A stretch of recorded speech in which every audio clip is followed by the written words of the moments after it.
सत्संगत्वे निस्संगत्वं निस्संगत्वे निर्मोहत्वं निर्मोहत्वे निश्चलतत्वं निश्चलतत्वे जीवन्मुक्तिः पुनरपि जननं पुनरपि मरणं पुनरपि जननी जठरे शयनम् इह संसारे बहुदुस्तारे कृपया पारे पाहि मुरा। नारायणं पद्मभूं वसिष्ठं शक्तिं च तत्पुत्र पराशरं च व्यासं सुखं गौरवदं महान्तं गोविन्द योगीन्द्रमतास्य शिष्यं श्री शंकराचार्यमतास्य पद्मपादं चास्तामलकं च शिष्यं तं तोरकं वार्तिककारमज्ञानस्मद्गुरून् सन्ततमानतोऽस्मि। सदाशिवसमारम्भां भगवत्पादमध्यमाम् अस्मदाचार्यपर्यन्तां वन्दे गुरुपरम्पराम्। मौनव्याख्या प्रकटितपरब्रह्मतत्त्वं युवानम् वसिष्ठान्ते वसतिशिखनैरावृतम् ब्रह्मनिष्ठैः आचार्येन्द्रं करकलितचिन्मुद्रमानन्दमूर्तिम् स्वात्मारामम् योधनं दक्षिणामूर्तिमीडे चित्रं बडतरोर्मूले वृद्धा शिष्या गुरुर्युवा गुरोस्तु मौनं व्याख्यानं शिष्यास्तु छिन्न संशया। मंगलम दिशतु मे विनायकः मंगलम दिशतु मे सरस्वती मंगलम दिशतु मे महेश्वरी मंगलम दिशतु मे सदाशिवः।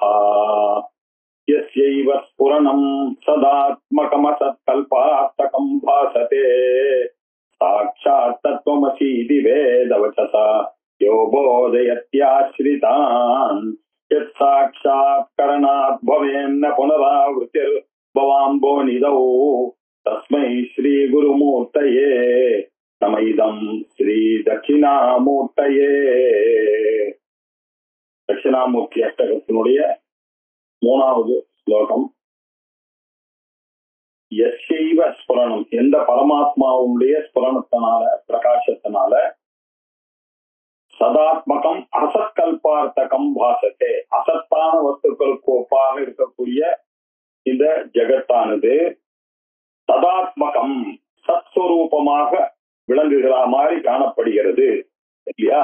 அப்படின்னா எது உண்மை? சதேவ சௌமிய இதமக்ர ஆசி என்ற சைத்தன்யம் தான் உண்மை.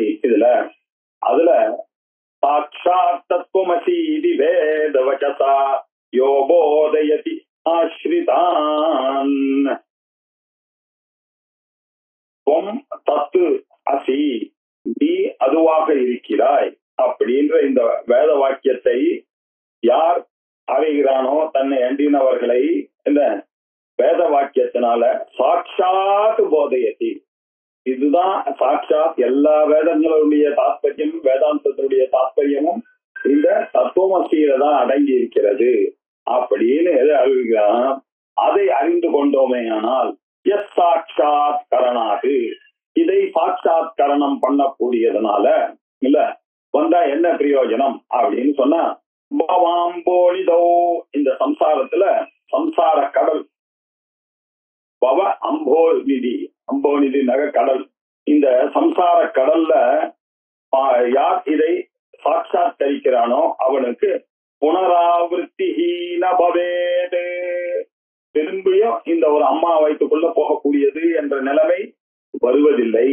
நபவே, அப்பேற்பட்ட இந்த அறிவை இந்த உபதேசத்தை கொடுத்த என்னுடைய குருவாக இருக்கக்கூடிய அந்த குருமூர்த்தையே, அந்த ஸ்ரீமத் ஆச்சாரிய ரூபமாக இருக்கக்கூடிய யாரு அவர் இருக்காரு, எல்லா ஆச்சாரியாரும் யாரு, எங்க ஆச்சாரியார் இருக்காருனாக்க எங்க குரு இருக்காருன்னா அவர் சாட்சா ஆதிசங்கர பகவத்பாதாவினுடைய அந்த வழி வந்த அவரே தான். ஆதிசங்கர பகவத்பாதான்னு சொன்னாக்க யாரு? சாட்சாத் தட்சிணாமூர்த்தி தான் அப்படின்ற இந்த உண்மையும் சொல்றது. ஸ்ரீ குருமூர்த்தையே தட்சிணாமூர்த்தையே இதம் நமஹா, என்னுடைய நமஸ்காரத்தை செய்கிறேன் அப்படின்னு சொல்லிட்டு ஸ்புரணம் சதா மகம் அசத்கல்பார்த்தகம் பாசத்தை, அசத்துக்கு ஒப்பாக இருக்கக்கூடிய இந்த உலகத்தை சத்து போல காணப்படுகிறது அப்படின்ற விஷயத்தை நாம புரிந்து கொள்ள வேண்டும் அப்படின்னு சொன்னார். அதுக்கு வியாக்கியானம் பண்ண வேண்டிய அவசியம் வந்திருக்கு. அது மானசோல்லாசத்துல சங்கராச்சாரியார் அவர்களுக்கு இதை புரிய வைக்கணும் அப்படின்றதுனால சாங்கியனுடைய வாதங்கள் சேஸ்வர சாங்கியம், நிதீஸ்வர சாங்கியம்னு அதுல 2 பிரிவு அதை சொன்னார். அப்புறம் தார்க்கிகன் எப்படி அணுதான் காரணம் இந்த உலகத்துக்கு அப்படின்னு சொன்னார் அப்படின்ற விஷயங்களை எல்லாம் சொல்லி, இது எதுவுமே இந்த மாயா கல்பித்தம் இந்த ஜெகத்துக்கு இதை சொல்ல முடியாது, அதனால ஆச்சாரியார் சொன்னது அசத் கல்பார்த்த கம்பார்த்தேன்றதுதான் கரெக்ட்ன்றதை எஸ்டாப்ளிஷ் பண்ணோம். அதற்கு பிறகு சாட்சா தத்துவமசீதி வேத வச்சசா அப்படின்னு முக்கியமான ஒரு எல்லா வேதங்களுடைய தாற்பயமும் எங்க அடங்கி இருக்கு? இந்த தத்துவமசி என்ற உபதேச வாக்கியத்தில் அடங்கி இருக்கிறது. இந்த வேத வச்சசு, இந்த வேத வாக்கியம், இந்த வேத வாக்கியத்தை புரிந்து கொள்ள வேண்டும் அப்படின்னு சொன்னார். இதை புரிஞ்சு கொள்றதுக்காக இதுக்கு கொஞ்சம் எக்ஸ்பிளனேஷன் தேவைப்படுகிறது. ஏன்னா சத்து துவம் அசி அப்படின்னு இதுல 3 வார்த்தைகள் இருக்கு.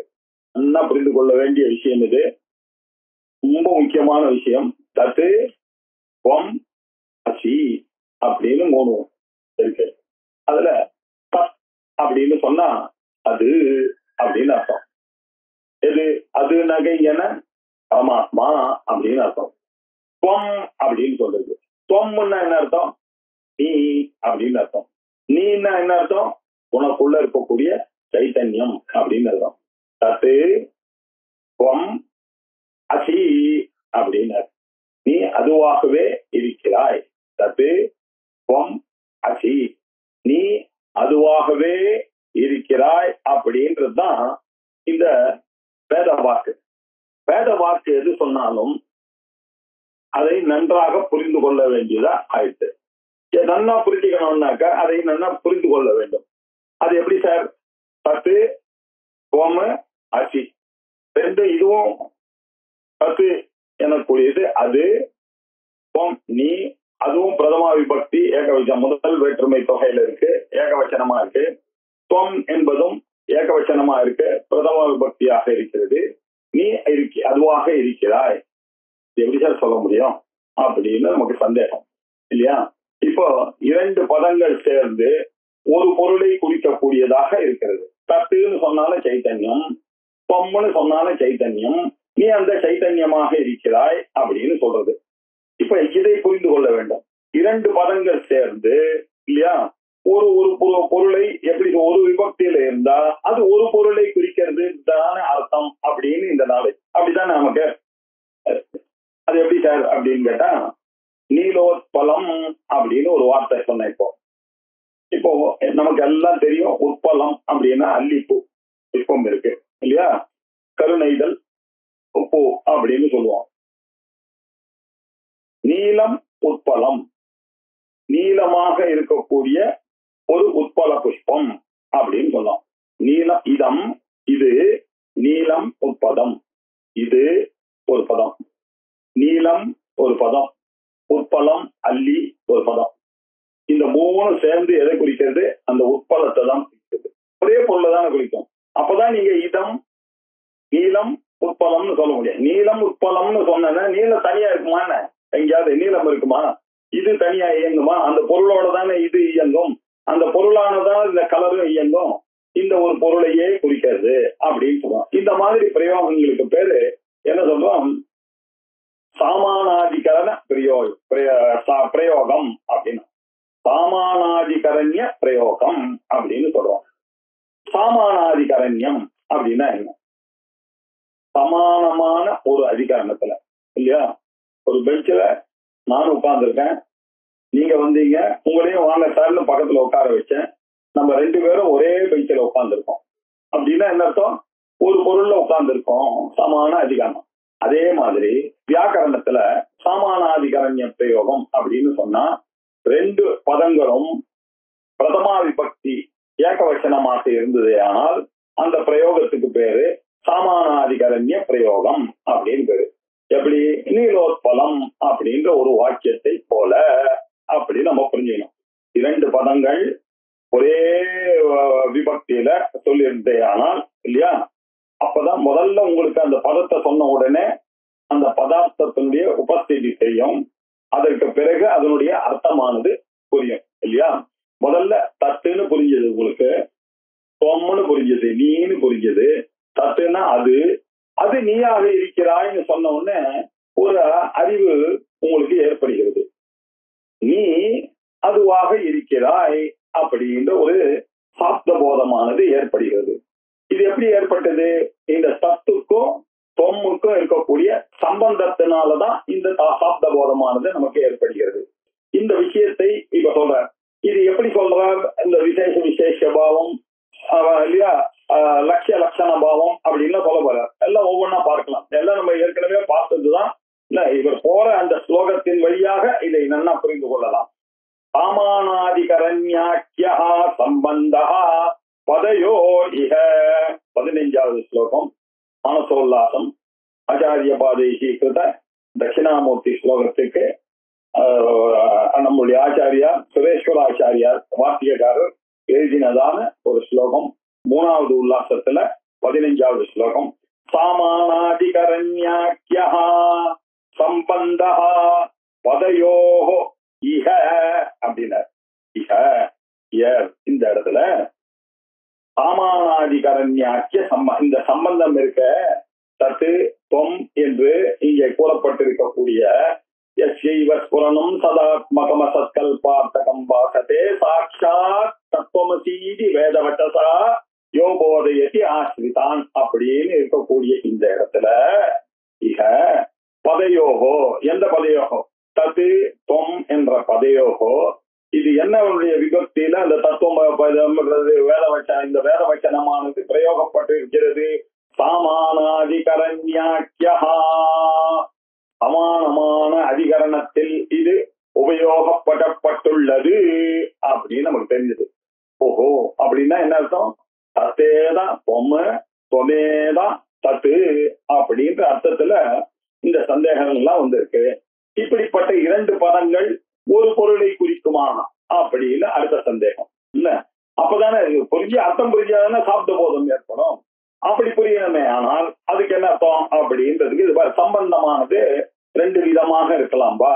விசேஷ விசேஷ பாவ சம்பந்தம் அப்படின்னு ஒண்ணு, லட்சிய லட்சண பாவ சம்பந்தம் அப்படின்னு ஒண்ணு, 2 இருக்குப்பா. இதுல விசேஷண விசேஷ பாவ சம்பந்தம் எல்லாருக்கும் தெரிஞ்சதான ஒரு சம்பந்தம்.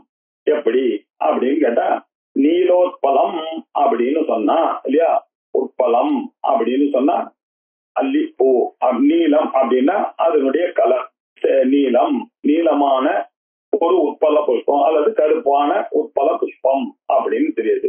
இந்த நீளமானது தனியாக இயங்குமா?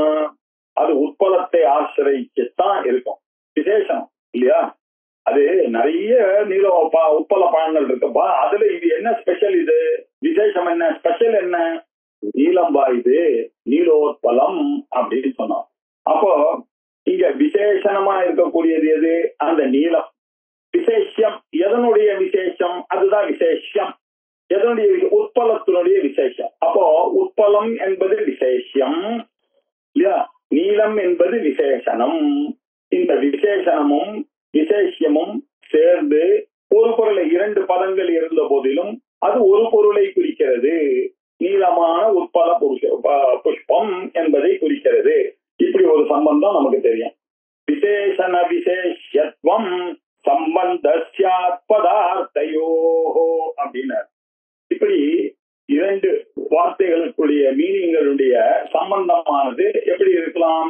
விசேஷண விசேஷபாவ சம்பந்தமாக இருக்கலாம். விசேஷம் அப்படின்னா ஸ்பெஷல் இல்லையா, விசேஷம்னா என்ன அர்த்தம்? குவாலிட்டி அப்படின்னு அர்த்தம். விசேஷம்னா என்ன? தட் விச் இஸ் குவாலிஃபைடு அப்படின்னு அர்த்தம். இப்ப என்ன அர்த்தம்? ப்ளூ அப்படின்றது, நீலம்ன்றது விசேஷனம் இல்லையா, அந்த அல்லிப்பூ அப்படின்றது விசேஷம். இதே மாதிரிதான் இல்லையா, ஜீவன் அப்படின்னு சொன்னா அதுக்கு தொம் நீ அப்படின்ற அர்த்தம். தத்துன்னு சொன்னா ஈஸ்வரன் அப்படின்னு சொன்னோம். இப்போ நீங்க சொல்றபடி பார்த்தா விசேஷன விசேஷ பாவ சம்பந்தப்படி சொன்னா இல்லையா, இப்ப இந்த நீலம் அப்படி இந்த விசேஷனமாக இருக்கக்கூடியது இதுங்க ஜீவன், ஈஸ்வரன் விசேஷமாக இருக்கான். தத்து தோமசி, இது எப்படி பொருந்தும்? நீ பரமாத்மாவாக இருக்கிறாய் அப்படின்னு சொன்னா சரியா வர மாதிரி எடுத்த எடுப்புல வரல, சாப்த போதம் சரியாக ஏற்படவில்லை. அர்த்தம் புரியுது, நீங்க சொன்ன வரதும் புரியுது, நீ ஈஸ்வரனாக இருக்கிறாய் என்றதும் சொல்றதும் புரியுது. ஆனா இதுக்கு மேல நம்ம திங்க் பண்ண வேண்டியிருக்கு. அப்பதான் அந்த சாப்த போதமானது, அந்த சப்தமானது ஸ்புரிக்கும். அது எப்படி ஸ்புரிக்கும் அப்படின்னா, இதனுடைய இன்டெண்டட் மீனிங் என்ன அப்படின்றத தெரிந்து கொள்ள முடியும். நேராக பார்த்தா இப்படி சாமானாதிகரண்ய சம்பந்தம் தெரியுது, அதுல விசேஷ பாவத்தை அப்ளை பண்ணலாம்னா அது சரியா வர மாதிரி தெரியல. அப்படின்னா என்ன, அப்படி வேதமானது சொல்றதுன்னா அது பிரமாணமா இருக்குமே, அது எப்படி பொய்யாகும், வேதம் எப்பொழுதுமே பொய்யாகாது இப்படி சொல்றது அப்படின்னு சொன்னா, இப்ப என்ன ஆச்சு, அடுத்து ஒரு சம்பந்தம் இருக்கு. அந்த சம்பந்தம் ஒட்டாதா அப்படின்னு பார்ப்போம். லட்சிய லட்சண சம்யோகாத்து வாக்கியம் ஐக்கியம் ச போதையே. லட்சிய லட்சண சம்பந்தம் அப்படின்னு ஒண்ணு இருக்கு சார். லட்சியம் எது, இதுல பரமாத்மா இல்லையா. லட்சண சம்பந்தம், லட்சணையா புரிந்து கொள்ள வேண்டும். இந்த ஸ்டேட்மெண்ட இன்டெண்டட் மீனிங் வாக்கியார்த்தமா புரிஞ்சீங்கன்னா சரியா வர மாட்டேங்குது. அதனால லட்சணம், வாக்கியார்த்தம்னா என்ன, லட்சணார்த்தம்னா என்ன அப்படின்னு போன கிளாஸ்லயே சொன்னா, இருந்தா ஞாபகப்படுத்திப்போம். இப்போ வாக்கியார்த்தமானது வேறாக இருக்கலாம், லட்சியார்த்தமானது வேறாக இருக்கலாம். இங்க சொல்லக்கூடிய பொருள் அது நீ எனக்கூடிய பொருள் வேற வேற பொருளை குறிக்கலாம். ஆனா எந்த அர்த்தத்துல சொல்றது வேதம் என்பதை புரிந்து கொள்றதுதான் ரொம்ப விசேஷம் இல்லையா. இப்போ ஒரு அப்பா தன்னுடைய பிள்ளைய பார்த்து விஷத்தை குடிடா அப்படின்னு சொன்னார். எங்கேயாவது ஒரு அப்பா பெற்று வளர்த்து ஆளாக்கி படிக்க வச்சு அவனை பார்த்து விஷத்தை குடிடான்னு சொல்லுவானோ? எந்த கான்டெக்ட்ல சொன்னா அப்படின்றத பார்த்தாதான் நமக்கு புரியும். எந்த கான்டெக்ட்ல சொன்னார், என்ன அர்த்தத்துல சொன்னார்னு தெரியலன்னாக்க இது விபரீதமான அர்த்தத்தை நமக்கு புரிய வச்சிடும். இப்ப இந்த அண்ணாக்கும் அந்த தம்பிக்கும் சண்டை இல்லையா இவர் வீட்டுல. இந்த அண்ணாவும் அந்த தந்தாவும் ஒருத்தர் பார்த்துக்க கூட மாட்டாங்க, அப்படி ஒரு சண்டை, குடும்ப சண்டை. இதுல என்ன ஆச்சு, இந்த பையன், இந்த அண்ணாவுடைய பொண்ணு அமெரிக்காவுக்கு போயிருக்கு, இவருடைய பையன் அமெரிக்காவுக்கு போயிட்டான். ரெண்டு பேரும் அங்க இருந்து படிச்சுட்டு லீவுக்கு வராங்க. வந்த உடனே ரெண்டு பேரும் அப்படி ஒரு கிராமத்துல இந்த வயசுல என்னம்மா எங்க அப்பா இப்படி இருக்காரு, என்னம்மா எங்க அப்பா இப்படி இருக்கு, நம்ம குடும்பத்துல இப்படி சண்டை போட்டு இருக்காங்களே, நம்ம என்னதான் சொன்னாலும் அண்ணா தங்கைய தானே, அண்ணா நான் ஒரு இதை இவாளை சேர்த்து வைப்போம்னா, நம்ம நாளைக்கு என்னோட பர்த்டே இருக்கு நீ வா அப்படின்னு சொன்னார். இவன் போய் அப்படியே அப்பாவை தாஜா பண்ணலான்னு அப்படி யோசிச்சு அப்பா கையில போய், பா நாளைக்கு சொல்லுடா நாளைக்கு என்னன்னா, நாளைக்கு ஒரு பர்த்டே பத்தி இருக்கட்டும், யாருக்கு அப்படின்னு கேட்டாரு. மாதிரி பக்கத்து வீட்டுல இருக்காரு நம்ம பெரியப்பா பொண்ணுன்னு ஆரம்பிச்சாரு. வந்தது கோபம் அவருக்கு. விஷத்தை குடிடா நீன்னாரு. இப்ப என்ன அர்த்தம், விஷத்தை குடிடா நீன்னா அப்படின்னா என்ன, இந்த பார்ட்டியை நீ அவ்வளவு எங்களுக்குள்ள பகை இருக்கு, இப்பேற்பட்ட பகைகளுக்கு நடுவுல நீ போய் அந்த பார்ட்டிக்கு போகணும்னு சொல்றியே, இது நியாயமா? அதை விட நாம விஷத்தை குடிக்கலாம்டா, அது தப்பு இல்ல, அவ்வளவு துரோகம் நடந்திருக்கு நம்ம குடும்பத்துல அவரால எனக்கு அப்படின்ற விஷயங்களை எல்லாம் சேர்த்து இவர் சொன்ன வார்த்தை என்ன, விஷத்தை குடிடான்னு சொன்னார். ஆனா அதனுடைய அர்த்தம் என்ன, அந்த பார்ட்டிக்கு நீ போகக்கூடாதுன்னு அர்த்தம். விஷத்தை குடிடான்னு சொன்னா விஷத்தை குடின்ற அர்த்தம் இல்ல. நீங்க எப்படி புரிஞ்சுக்கணும், அது வாக்கியார்த்தமா புரிஞ்சுட்டா யாருக்காவது எதிர்க்க பாக்குறவங்களுக்கு அப்பா பார்த்து இவங்க சொல்றாருன்னு இருக்கும். இதெல்லாம் தெரிஞ்சாதான் உங்களுக்கு புரியும். லட்சியம், அதனுடைய லட்சியம் என்ன, அர்த்தம், இன்டெண்டட் மீனிங் என்ன, அது எதனால இந்த லட்சணையா இந்த விஷயத்த அவர் சொல்றார், விஷத்தை குடின்றது லட்சணையா சொல்றார். அவர் எதுக்காக சொன்னார்ன்றது இன்டெண்டட் மீனிங்கை புரிந்து கொள்வதற்கு பேரு லட்சணம்னா இம்ப்ளிகேஷன் இல்லையா. லட்சணா தட் விச் இஸ் இம்ப்ளைடு அப்படின்னு புரியணும். இப்போ சோனோ தாவதி அப்படின்னு சொன்னான் இல்லையா. அவன் என்ன சொன்னான், அப்பா இது என்ன அப்படின்னா ஸ்வேதோ தாவதி அப்படின்னு சொன்னான். ரெண்டு பேரும் ரேஸுக்கு போயிருக்காங்க. அதுல இவன் ஒரு குதிரை, இவனுடைய குதிரையானது அப்படி போய் முன்னுக்கு வருது. இவன் சொல்லும் பொழுது என்ன சொன்னா, வெள்ள ஓடுறது பார் அப்படின்னு சொன்னான். ஸ்வேதோ தாவதி அப்படின்னு சொன்னான். வெள்ளை எங்காவது ஓடுமா அப்படின்னு நீங்க கேட்பாடா. கான்டெக்ட் என்ன, அங்க ரேஸுக்கு போயிருக்கோம், என்னுடைய குதிரையும் ஓடுறது, மற்றவர்கள் குதிரையும் ஓடுறது. அப்ப நான் இவர்கிட்ட சொல்ல ஸ்வேதோ தாவதி அப்படின்னு, அப்படின்னா அந்த வெள்ளை ஓடுறது பார் அப்படின்னு சொன்னா நீங்க என்ன புரிஞ்சுட்டீங்க? அந்த வெள்ளையாக இருக்கக்கூடிய குதிரை என்ன அழகா ஓடுறது பாருன்றதுதானே அர்த்தம் இல்லையா? நான் சொன்ன வார்த்தை ஸ்வேதா தாவதி, வெள்ளை ஓடுறதுன்னு சொன்னாலும் வெள்ளை குதிரை ஓடுறதுன்னு சொன்னா அப்படின்னா என்ன அர்த்தம்? இதுதான் இன்டெண்டட் மீனிங், என்ன வெள்ளை குதிரை ஓடுவது அப்படின்னு. ஆனா சொன்ன வார்த்தை என்ன? வெள்ளை ஓடுறது அப்படின்னு சொன்ன. இப்படி லட்சணையா சொல்லக்கூடிய லட்சிய லட்சண பாவம், இப்படி சில சென்டென்ஸ் எல்லாம் எப்படி சொல்றதுன்னா இந்த இம்ப்ளைடு விஷயத்திலையும் இம்ப்ளிகேஷனும் இருக்கக்கூடிய சம்பந்தமாக பேசப்படுகிறது. விசேஷத்தையும் விசேஷனும் சம்பந்தமாக எப்படி நீலோத்பலம் என்று சொல்லப்படுகிறதோ அப்படி ரெட் அப்படின்னு சொல்றது, ஸ்வேதா அப்படின்னு சொல்றது ஒயிட் ஹார்ஸ் அப்படின்னு புரியணும். அந்த ஒயிட்ன்றது லட்சணம், அந்த ஹார்ஸ்ன்றது லட்சியம். இதுதான் லட்சிய லட்சண பாவ சம்பந்தா. இப்படி சில வார்த்தைகள்லாம் இருக்குப்பா.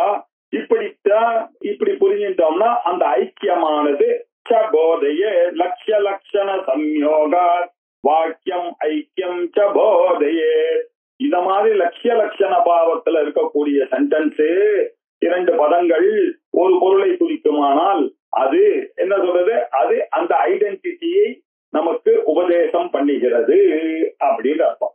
ஐக்கியத்தை உபதேசம் பண்ணுகிறது. ஐக்கியம்னா என்ன அர்த்தம்? ஈக்குவலன்ட்னு புரிஞ்சுக்க கூடாது. அதுவே இது, இதுவே அது, அது மாதிரி இது, இது மாதிரி அது இல்ல, அதுவும் இதுவும் ஒண்ணுதான் இல்ல. இது என்ன? இதுவே அது, அதுவே இது அப்படின்னு சொல்லக்கூடிய ஒரு வார்த்தை அது. தது கோமசி, நீ அதுவாகவே இருக்கிறார், அது நீயாக இருக்கிறாய், இப்படித்தான் அதுக்கு சொல்லணும். இது எந்த அர்த்தத்துல சொல்ல முடியும்? லட்சிய லட்சண பாவ சம்பந்தத்துல சொல்ல முடியும். அப்போ லட்சணம் என்ன? வெள்ளை. லட்சியம் என்ன? ஆஸ் இல்லையா? இப்படி சொல்ல வேண்டும் அப்படின்னு சொன்னார். சொல்லிட்டு இதை புரிய வைக்க வேண்டும். இப்போ இந்த லட்சணையா சொல்றது அப்படின்னு சொன்னா சாஸ்திரத்துல இதை எப்படி புரிந்து கொள்றது அப்படின்னு சொன்னா, இப்போ 3 விதமாக இந்த லட்சிய லட்சண பாவ சம்பந்தம் இருக்கு. ஜகல் லட்சண, அஜகல் லட்சண, ஜஹாஜகல் லட்சண அப்படின்னு சொல்றது இந்த டெக்னிக்கல் பேரு. ஜகல் லட்சண அப்படின்னா புரிஞ்சுட்டோம்னா ரொம்ப ஈஸியா வரும். ஜகல் லட்சணம்னா பகவாய், ஜகம் அப்படின்னாக்க விடுறது, விட்ட லட்சண. அஜகல் லட்சண விடாத லட்சண.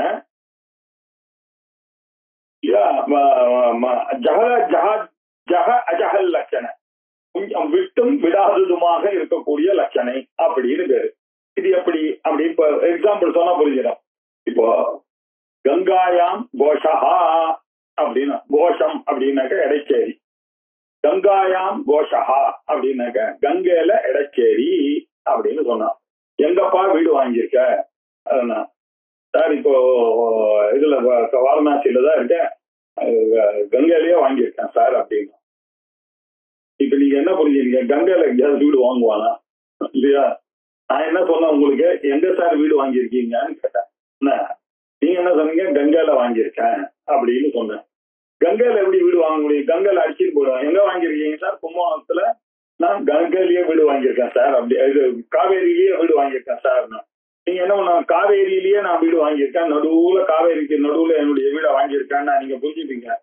காவேரி கரையில வாங்கியிருக்கேன், காவேரிக்கு ரொம்ப சமீபத்துல வாங்கியிருக்கேன், டெய்லி போய் ஸ்நானம் பண்ணக்கூடியதான ஒரு கெப்பாசிட்டி, அப்படி ஒரு ஆச்சாரமாகவும் ஜம்முன்னு போய் குளிச்சுட்டு அப்படி வந்து அப்படி பூஜை எல்லாம் பண்ற மாதிரி ஒரு அதிர்ஷ்டம் எனக்கு கிடைச்சது சார். இவ்வளவு விஷயங்களை மனசுல வச்சிருந்து நான் சொன்னேன் உங்களுக்கு இல்லையா? காவேரியிலேயே வாங்கியிருக்கேன் சார் அப்படின்னு சொன்னேன். இப்போ நான் காவேரியிலேயே வாங்கியிருக்கேன்னு சொன்னத நீங்களும் இன்டெலிஜென்ட் பர்சன் தான் என்ன மாதிரி. நீங்க என்ன புரிஞ்சுட்டீங்க?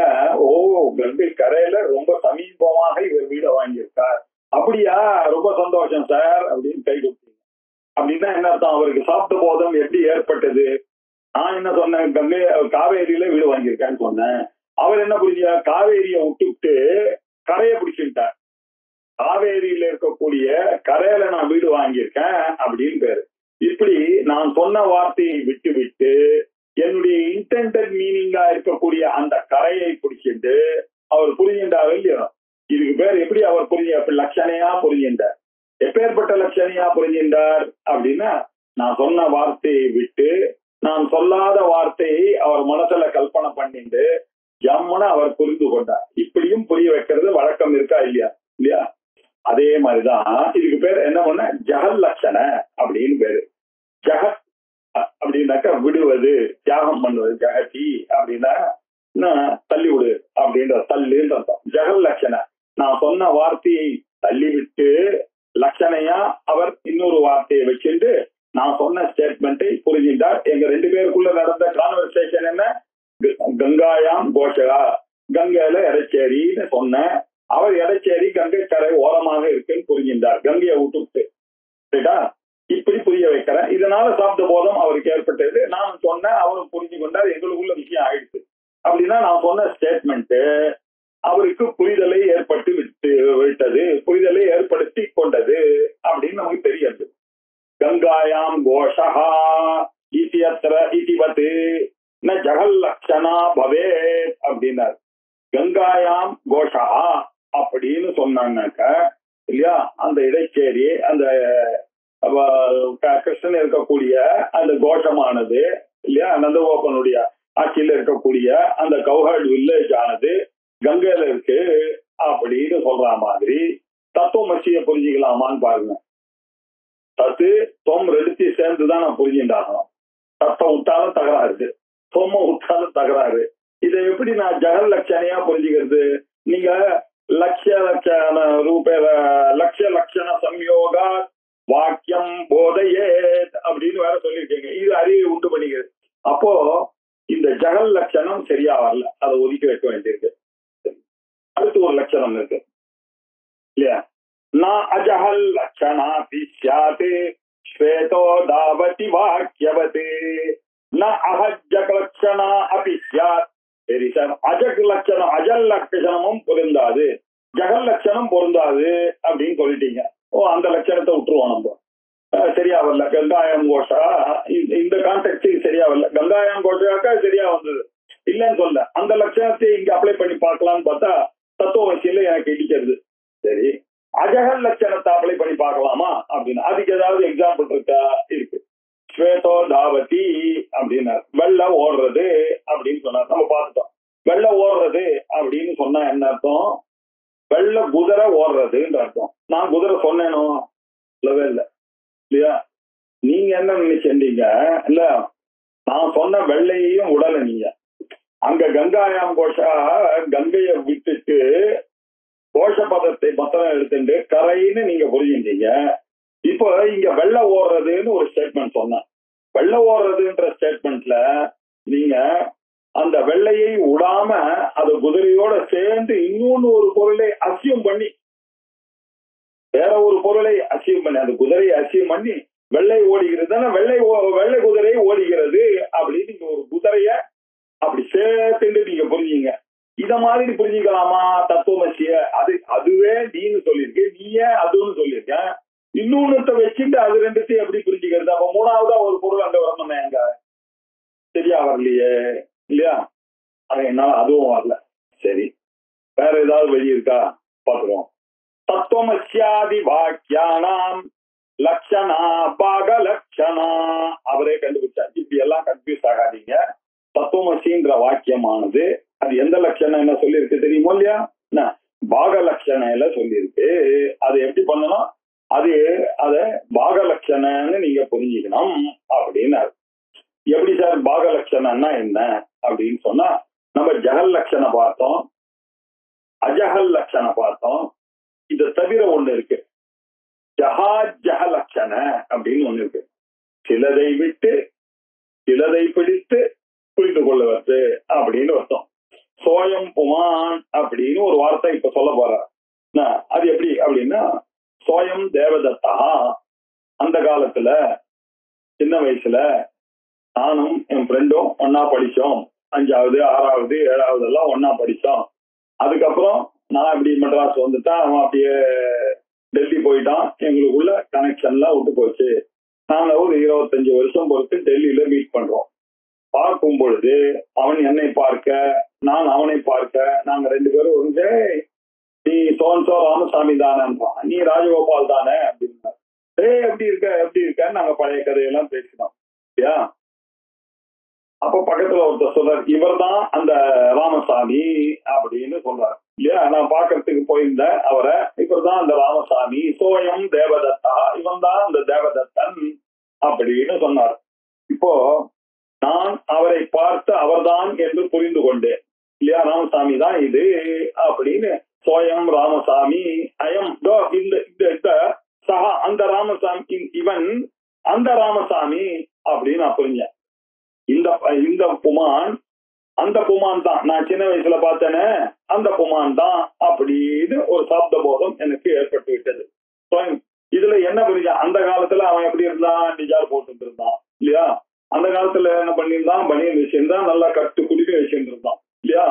இன்னைக்கு இல்லையா நான் எப்படி இருந்தேன், நான் வேற மாதிரி, நானும் அதே மாதிரி ஒரு சின்ன பையனா இருந்தான். இன்னைக்கு 25 வருஷம் பொறுத்து டெல்லியில பார்த்திருக்கேன், அவன் போஸ்ட் சூட் எல்லாம் போட்டு இருக்கான், நான் பேண்ட் ஷர்ட் எல்லாம் போட்டு இருக்கேன்.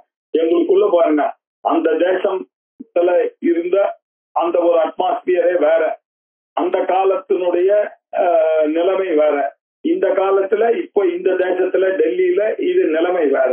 ஆனாலும் நான் என்ன பண்ணேன், சில ஃபீச்சர்ஸ் அவங்கிட்ட இருந்தது. அவன் போட்டிருந்த அந்த ட்ரெஸ், அவனுடைய கட்டுக்குடுமி, இதெல்லாத்தையும் விட்டுவிட்டான் நான் இல்லையா. அதெல்லாம் எனக்கு மேட்டரே கிடையாது, அந்த ட்ரெஸ் இதெல்லாம். ஏதோ சில ஃபீச்சர்ஸ், அவனுடைய கண்ணு, பேசுற விதம், அதெல்லாம் நல்லா ஞாபகம் வந்துட்டு, நம்மதான் பச்சாந்தமா பழகி இருக்கோமே இல்லையா. அவனேதான் இவன், சந்தேகமே இல்லாம வந்துட்டு அவனும் சந்தேகம் இல்லாமல் என்னை புரிந்து கொண்டு விட்டான். இப்போ இந்த இடத்துல எப்படி அவன் சோயம் தேவதத்தகான் அவர் சொன்ன உடனே, இவன் தான் அந்த ராமசாமின்னு சொன்ன உடனே எனக்கு சாப்த போதம் ஏற்பட்டது. நான் பாருங்க, சில விஷயங்களை தியாகம் பண்ண, சில விஷயங்களை எடுத்துட்டேன். இந்த கங்காயாம் கோஷகா மாதிரி கங்கையை அப்படியே தியாகம் பண்ணல நானு. ஸ்வேதோதாவத்தியில இருக்க மாதிரி ஒரு அடிஷனலா ஒரு குதிரையை எடுத்துன்னு வந்து புரிஞ்சுக்கல நான் இல்ல. ஆனா நான் எப்படி புரிஞ்சுக்கிட்டேன், அவன்தான் இவன் அப்படின்னு புரிஞ்சுக்கிட்டேன். இந்த ஒரு வார்த்தை இருக்கு இல்லையா, இப்படி புரிஞ்சுக்கிறதுக்கு பேரு ஜஹல் லட்சண அப்படின்னு சொல்லலாம் இல்லையா. இன்னொன்னு பாக தியாக லட்சணம். ஜஹல் லட்சணம்னு தியாக லட்சணம் இல்லையா. ஸ்வேதோதாவதியில சொன்னது அஜகல் லட்சணம்னா பாக லட்சணம், ஒரு பாகத்தை எடுத்துக்கிறது இல்லையா. இன்னொன்னு என்னது பாக தியாக லட்சணம், சில பாகம் சில தியாகங்களை செய்து கொண்டது, சில ஜகத்து சிலது அஜகத் அப்படின்னு சொல்றது, இப்படின்னு சொல்லலாம். இதுக்கு சாதாரணமா சாஸ்திரத்துல பாக லட்சணான்னு சொல்றது. அதை ஜகல் லட்சணம் அஜகல் லட்சணம்னு சொன்னா இந்த பாக லட்சணம்னு சொல்றது.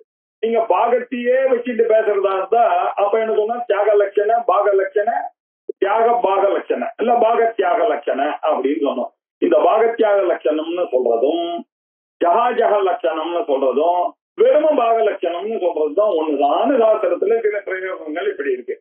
அப்படி அந்த அர்த்தத்தை மனசுல வச்சுட்டு இப்போ இந்த ஜஹல் லட்சணையதான் தத்துவமஸ்யாதி வாக்கியானாம் லட்சணா பாக லட்சணா அப்படின்னு ஆச்சாரியால் இல்லையா. தத்துவமசின்ற வார்த்தையில வரக்கூடிய இதை பாக லட்சணமாகத்தான் நீங்கள் விசாரிச்சு புரிந்து கொள்ள வேண்டும். அப்படி புரிஞ்சாதான் உங்களுக்கு இந்த சப்தத்தினுடைய அந்த பற்போட்டானது உங்களுள் இறங்கும், சாப்த போதமானது உங்களில் இறங்கும் அப்படின்னு சொல்லிட்டார். எப்படி அப்படின்றது ஒரு எக்ஸாம்பிள் தான். அங்க ஸ்வேதோதாவதி கங்காயாம் கோஷா சொன்ன மாதிரி சோயம் புமான் அப்படின்னாரு. அந்த காலத்துல இல்லையா, அந்த தேசத்துல இருந்த அவனும் இந்த காலத்துல இந்த தேசத்துல இருக்கக்கூடிய இவனும் ஒரே புருஷன் தான் அப்படின்னு என்ன அர்த்தம். சில விஷயங்களை விட்டுட்ட, இதுல சில விஷயங்களை விட்டுட்ட, ஆனா இவன் தான் அவன் என்ற விஷயத்துல அப்படின்னு. இப்போ சோயம் புருஷா இது வாக்கியானாம் இவ கீர்த்திதா, இந்த வாக்கியங்கள் மாதிரிதான் இது புரிந்து கொள்ளப்படி, இப்படித்தான் கீர்த்திதா, இப்படிதான் எடுத்துரைக்கப்பட்டிருக்கிறது. வேதத்தினுடைய வாக்கியங்கள் எல்லாம் இப்படிதான் நம்ம முன்னோர்கள் பண்டிதர்கள் எல்லாம் இப்படித்தான் இன்டர்பிரேட் பண்ணிருக்காங்க. ஆச்சாரியாருக்கு பின்னாடி வந்தவர்கள் சதாசிவ சமாரம்பாம் பகவத் பாத மத்தியமா அஸ்மதாச்சாரிய பரியந்தாம், எங்க ஆச்சாரியால் வரைக்கும் எங்க குருநாதர் வரைக்கும் இதே விஷயத்த நாராயணம் பத்மபோம்னு அங்கேருந்து இங்க வந்து இந்த விஷயம் இப்படித்தான் இன்டர்பிரேட் பண்ணியிருக்கார்கள்.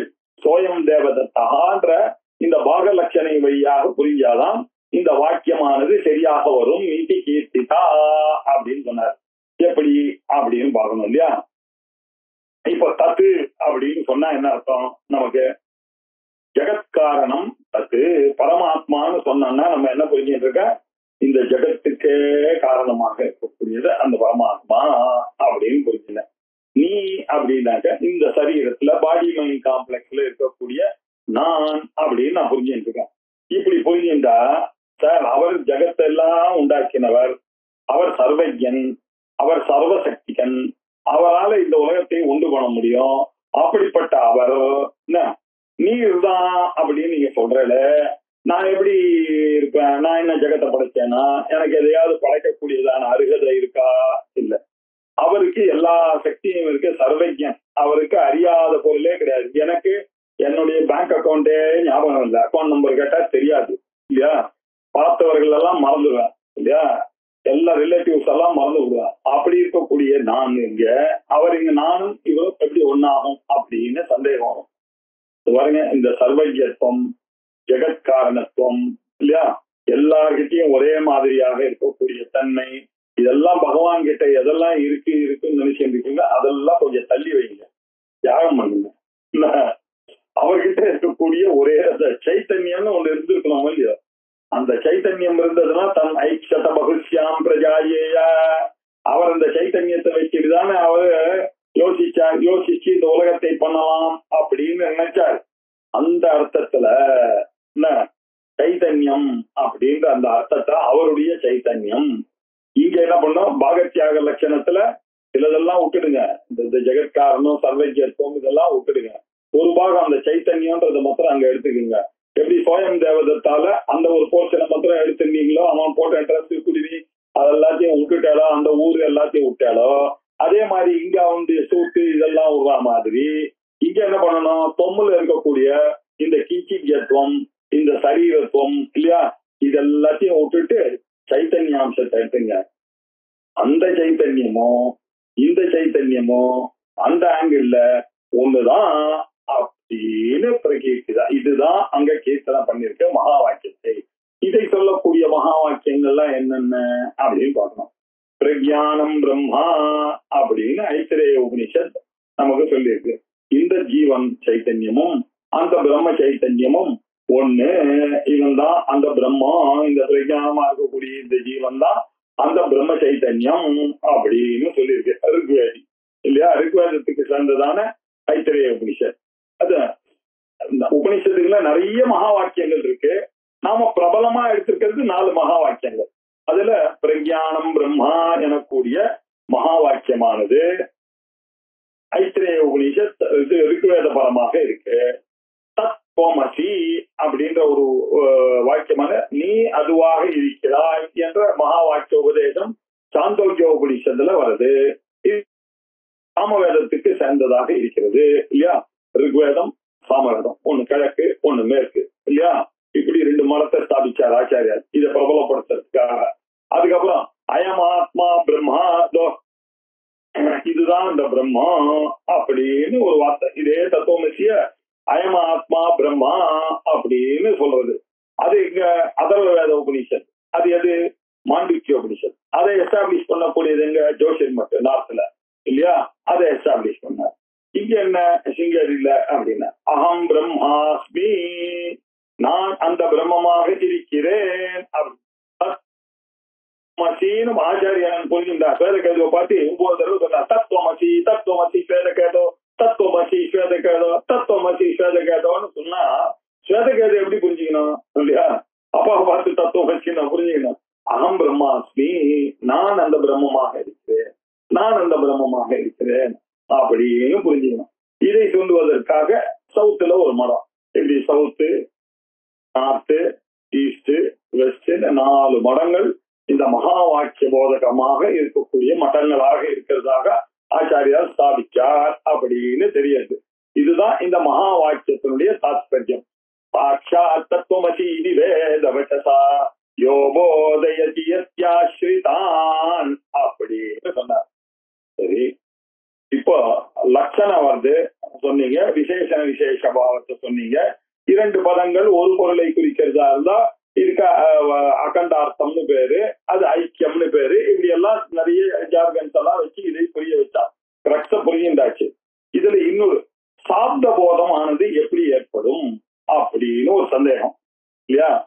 சப்தமானது ஒரு பிரவೃத்தியோ நிவೃத்தியோ இருந்தால்தான் ஒரு பொருளானது நமக்கு அறிவை உண்டு பண்ணும் இல்லையா? ஒரு பொருளை நம்ம ஒரு பொருளை தப்பா நினைக்கிறோம்னு வச்சுக்கோங்க. கிழிஞ்சலை போய் நான் வெள்ளின்னு நினைக்கிறேன், பிரவೃத்தி அந்த கிழிஞ்சலை எடுத்தால் எனக்கு லாபம் இருக்குன்னு நினைச்சிட்டு அது ரஜத்தம் நினைச்சு ஏமாந்து போய் அதை எடுக்கிறேன். இல்ல கயறுல பாம்பு தோன்றிட்டு அது நிவೃத்தின்னு சொல்லி வெளியில ஓடுறேன் இல்லையா? இப்படி அறிவின் பொருட்டு தான் என்னுடைய செயல்கள் இருக்கிறது. இப்படி விண்ணவிருத்தி நிமித்தானாம் சப்தானாம் ஏகவஸ்துனி, இந்த பாருங்க, இந்த பிரவೃத்தி நிவೃத்தி இந்த பின்னமான விஷயங்கள், பின்ன விருத்தி, டிஃபரெண்ட் எண்ணங்கள், ஒன்னு டுவர்ட்ஸ் ஒன்னு கோயிங் அவே, இப்படிப்பட்ட எண்ணங்கள்லாம் இருக்க. இந்த எண்ணங்கள் எல்லாம் ஒரே வஸ்துல இருந்தாதான் வரும் இல்லையா? எப்படி அப்படின்றது ஒரு எக்ஸாம்பிள் பார்ப்போம். ஒரு மாம்பழம் இருக்கு, நான் என்ன சொன்னேன், நல்ல வாசனை சார் அப்படின்னு சொன்னேன். அப்புறம் நல்ல ருசி சார் அப்படின்னு சொன்னேன். வாசனைன்றது எதை சேர்ந்தது? கந்தமானது, என்னுடைய மூக்குடைய விவகாரம். ருசி அப்படின்னு நான் சொன்னது என்னுடைய நாக்குனாலே விவகாரம். இப்போ நான் இந்த மாம்பழம் நல்ல வாசனை நல்ல ருசி அப்படின்னு 2 விஷயத்தையும் ஒரு பொருளை பற்றி உங்களுக்கு சொல்லி புரிய வைக்கணுமே. ஆனால் அது என்ன அர்த்தம்? 2 பொருளும் 2 குணங்களும் 2 எண்ணங்களும் 2 குணங்களும் ஒரு மாம்பழத்துல இருக்கு இல்லையா? அதே மாதிரி பின்னவிருத்தி நிமித்தானாம் இல்லையா, டிஃபரெண்ட் காஸ்டஸ்ல இருக்கக்கூடிய 2ம் சப்தானாம் ஏகவத்தே should point to one. அந்த கந்தமும் அந்த மாம்பழத்தை தான் குறிக்க வேண்டும், ருச்சியும் மாம்பழத்தை. நான் இப்படி சொன்னேன்னு வச்சுக்க, நல்ல வாசனை நல்ல மனம் சார்னு ஒரு பொருளை காமிச்சு சொன்னா அந்த வாசனையும் மனமும் அந்த ஒரு பொருளை குறித்துத்தான் இருக்க வேண்டும். இப்படி இருந்ததே ஆனால் பிரவೃத்திஸ்து சாமானாதிகரணத்துவம் இக உச்சதே, இப்படி இருந்தாதான் இந்த ரிலேஷன்ஷிப்பை நாம ஒத்துக்கொள்ள முடியும் அப்படின்னு தெரியுது. நீங்க என்ன சொல்றீங்க? அது தோமாசி அப்படின்னு சொன்னீங்க, பாகத்தியாக லட்சணத்துல புரிஞ்சுக்கணும்னு சொன்னீங்க. அதுக்கப்புறம் சோயம் தத்தா மாதிரி அந்த தேசம் அந்த காலத்தை விட்டுட்டு இந்த தேசம் இந்த காலத்தை விடுற மாதிரி ஜெகத்காரகத்தை விட்டுருங்க, இங்க சரீரத்துவத்தை விட்டுருங்க, இங்க சர்வஜத்துவத்தை விட்டுருங்க, இங்க கிஞ்சிகத்துவத்தை விட்டுருங்க, அந்த அங்க நிரகங்காரகத்துவம் இருக்கு, இங்க சாகங்காரகத்துவம் இருக்கு, இதெல்லாத்தையும் விட்டுட்டு சைத்தன்யாம்சத்தை பிடிச்சிக்கோங்க அப்படின்னு சொன்னீங்க. இப்போ நான் சொல்றேன், 2 விற்த்திகள் இருக்குமே, ஆனால் வேற வேற எண்ணங்கள் ஒரே பொருளை தானே இருக்கணும். அதே மாதிரி ஒரே பொருளான அந்த ஈஸ்வரன் கிட்ட இந்த ஜீவத்துவம் எப்படி இருக்கும், இந்த ஜீவனிடத்துல அந்த பரமாத்மத்துவம் எப்படி இருக்கும்னு ஒரு சந்தேகம் அடுத்தது வருமா இல்லையா? அது எப்படி எந்த ரூபத்துல இருக்கு அப்படின்னு ஒரு சமண்டாம். பாருங்க, சாமானாதிகரண்ய பண்ணணும்னா நீங்க தான் சொல்லி கொடுத்துருக்கீங்க. நீலோத்பலம் சொல்றோமே அப்படின்னு சொன்னீங்க. நீலோத்பலம்னு சொல்றதோ, ஸ்வேதோதாவத்தின்னு சொல்லக்கூடியதோ, கங்காயாம் கோஷலான்னு சொல்லக்கூடியதோ, இந்த மாதிரி சமயத்துலதான் 2மே பிரதமா விபக்தி, ஏக விசேஷவச்சனம், சாமானாதிகரணம், 2மே ஒரு பொருளை சொல்லணும். 2மே ஒரு பொருளை சொல்லணும் அப்படின்னு சொன்னா இல்லையா, அந்த பொருளினுடைய அம்சமாக இருக்கணும் இல்லையா, அந்த பொருளினுடைய ஒரு பார்ட்டாக இருக்கணும், இல்ல அந்த ஒரு பொருளுடைய விகாரமாக இருக்கக்கூடியனா இருக்கணும். இப்படி எல்லாம் இருக்கணுமே. இப்படி எல்லாம் இருக்குமா தத்து தோமசிக்கு? இதுவும் சைத்தன்யம் அதுவும் சைத்தன்யம்னு சொல்றீங்களா? இது எப்படி இருக்கும் அப்படின்னு கேட்டா, அதனுடைய மமை வாம்சோ ஜீவலோகே அப்படின்னு வேற சொல்லுவார். பகவானே சொல்லியிருக்கார், மமை வாம்சோ, இந்த என்னுடைய பாட்டு தான்பா இந்த ஜீவன் அப்படின்னு சொல்றாரு. அதனால இப்ப எனக்கு சொல்லுவாங்க, ஜீவன்றவன் அவனே பரமாத்மான்னு சொல்லாதீங்க, பரமாத்மாவனுடைய ஒரு பாட்டு அவர் இருக்கார், எல்லா இடத்துலயும் அவர் இருக்கார், உங்ககிட்ட இருக்கார், இவர்கிட்ட இருக்கார், எங்கிட்டயே இருக்கார். அவர்ல நாமெல்லாம் அம்சி இல்லையா, நம்மெல்லாம் அவருடைய அம்சத்தை வைத்துக் கொண்டு இருக்கக்கூடியவர். இப்படி சொல்றது நியாயமா இருக்குமே? அப்படி சொல்றா நீங்க? இல்ல அவர் தான் சார், நீங்களாவும் ஆயிட்டீங்க, நீங்களாவும் ஆயிட்டாங்க, ஒரே மண்ணுதான், இந்த குடமாச்சு, எந்த குடமாச்சு, அந்த குடமாச்சு, அந்த குடமாச்சு. அப்படியாச்சா அப்படின்னு ஒரு சந்தேகம் அது. இல்லவே இல்லை, அவரேதான் நீங்க. அது எப்படி அப்படின்னு சொன்னோம்னா, நமக்கு இருக்கிற ஒரே எக்ஸாம்பிள் என்ன, குளத்துல இருக்கக்கூடிய ஆகாசமும் வெளியில இருக்கக்கூடிய ஆகாசமும் ஒன்னா வேற வேறையா? அந்த ஆகாசத்தினுடைய, இந்த குளத்துல இருக்கக்கூடிய ஆகாசம் அந்த ஆகாசத்தினுடைய பார்த்தா ஒட்டு வராது இல்லையே, இல்லையா? அத மாதிரி புரிஞ்சுக்கணும் அப்படின்னு இப்போ சொல்ல ஆரம்பிக்கிறார். பரஸ்யாம்சா விகாரோவா ஜீவோ வாக்கியேன நோச்யதே அப்படின்னு பாரு. அப்பா இல்ல இப்படி சொல்லப்படவில்லைப்பா, அம்சமாகவும் அவருடைய பரமாக இருக்கக்கூடிய அந்த பரமாத்மாவுடைய அம்சமாக மமை வாம்சா அப்படின்னு அவர் சொன்னாரு. என்னுடைய அம்சம்தான்பா, மயோன்னு இல்லையா, என்னுடைய பாட்டு தான்பா இந்த ஜீவன், நான் வேற இந்த ஜீவன் இல்லப்பா, என்னுடைய பாட்டு தான்பா அப்படின்ற அர்த்தத்திலேயே வரலாமே. நான் வேற நீ வேற இவன் வேற இல்லப்பா, என்னுடைய பாட்டு தானே இவன், அதுதானே சொல்றேன். என்னுடைய கை வேற நான் வேற ஏன்னு, எல்லாம் இதுதான். என்னுடைய பேங்க் அக்கௌண்ட் வேற நான் வேற ஏன்னு, அது என்னுடைய part and parcel of my life sir அது அப்படின்னா. என்ன என் பையனை சொன்னா என்ன, என்ன சொன்னா என்ன, எனக்கு கோபம் வரும் சார். என் ஒய்ஃபை சொன்னா என்ன, என்ன சொன்னா என்ன, எனக்கு கோபம் வரும் அப்படின்ற. அப்படின்னா என்ன அர்த்தம், என்னுடைய பார்ட் தானே சார் இது அப்படின்னு. அத மாதிரி சொல்றதா தத்துவம், நீயும் அவரும் பார்ட்டுன்னு சொல்றதா அப்படின்னு கேட்டா இல்ல இல்ல, அவரேதான் இவருன்னு சொல்ல போறல, அப்படி சொல்லுங்க. அவரேதான் இவர் அப்படின்னு விகாரமா அப்படின்னா அதுவும் சொல்லப்படவில்லை. இல்லை என்ன சொல்ல, ஐக்கியம் சார், இவரேதான் அவர், அவரேதான் இவர் அப்படின்னு சொல்றதுக்காக வந்திருக்கார். ஜீவாத்மனா பிரவிஷ்டத்வாத் ஸ்வமாயா சிருஷ்டி பூர்த்திஷு நிரம்சா நிர்விகாராசௌ ஸ்ருத்யா யுக்தா ச யுக்த்யா ச கம்யதே. அப்பா நம்ம நிறைய வேதாந்த கிரந்தங்கள்லாம் படிச்சுட்டோம். மாசம் வருஷத்துக்கு வரதுக்கு முன்னாடி நம்ம என்ன சாதாரணமா நேரம் வந்து உட்கார்ந்தோம். திரேஸ்வராச்சாரியார் மாதிரி வார்த்திகார் ஆச்சாரியால் எழுதின பாஷ்யத்துக்கு வந்தா நமக்கெல்லாம் இதெல்லாம் நிறைய படிச்சிருக்கான். தத்துவ போதத்திலையும் விவேக சூடாமணியிலையும் அபரோட்ச அனுபூதியிலையும் கீதா பாஷ்யங்களையும் நிறைய பார்த்திருக்கோம் இல்லையா? இதெல்லாம் அங்கெல்லாம் நமக்கு என்ன தெரியுது, பகவான் நிரம்சா, அவருக்கு எந்த ஒரு அம்சமும் கிடையாது. நிர்விகாரஹா அசௌ, அவருக்கு ஒரு மாடிபிகேஷனும் கிடையாது இல்லையா? நஹன்யதே அந்யமானே சரீரே, அது வேற நமக்கு தெரியும். ஒரு விகாரமும் கிடையாது. சத்பாவ விகார ரஹிதம்னு வேற நம்ம பார்த்திருக்கோம். ஸ்ருதி நமக்கு நல்லா தெரியும். சதேவ சௌமிய இதமந்திரம் ஆசித் ஏகம் ஏவ அத்விதீயம் அப்படின்னு ஸ்ருதினால தெரியும், யுக்தினாலையும் தெரியும் நமக்கு. யுக்தினால அது எப்படி சார் அவர் பார்த்தாவா இருப்பாரு, ஆத்மா cannot be a part and parcel of everybody அப்படின்றது நமக்கு நிறைய படிச்சு தெரியும். அப்படி இருக்கக்கூடிய அவர் எப்படி சார் இவராக இருப்பார் அப்படின்னு நமக்கு சந்தேகம் வந்ததுன்னா இதான் மாயா. அனேன ஜீவேன இல்லையா, இந்த ஜீவனாக இந்த ஜீவாத்மாவாக அவர் எல்லார் உள்ளேயும் பிரவேசம் பண்ணிவிட்டார் அப்படின்னு ஒரு துதி இருக்கு இல்லையா நமக்கு. அவர் எப்படி பண்றார், அப்படி உள்ள போந்து அனேன ஜீவேன ஆத்மனா அனுப்பிரவிஷ்ய having entered into ஜீவாஸ் அப்படின்னு சொல்றது. அவர் என்ன, சயேவ பிரவிஷ்டா, அவரேதான் இங்க வந்தார் இல்லையா. நகாகிரேபியா ஆநகாகிரேபியா, பாருங்க என்னுடைய ஆத்மா எங்க இருக்கு அப்படின்னு வேதம் சொல்றது. என்னுடைய முடி நகம் பரியந்தா இருக்கக்கூடிய எல்லா இடத்துலயும் அவர் இருக்கார்.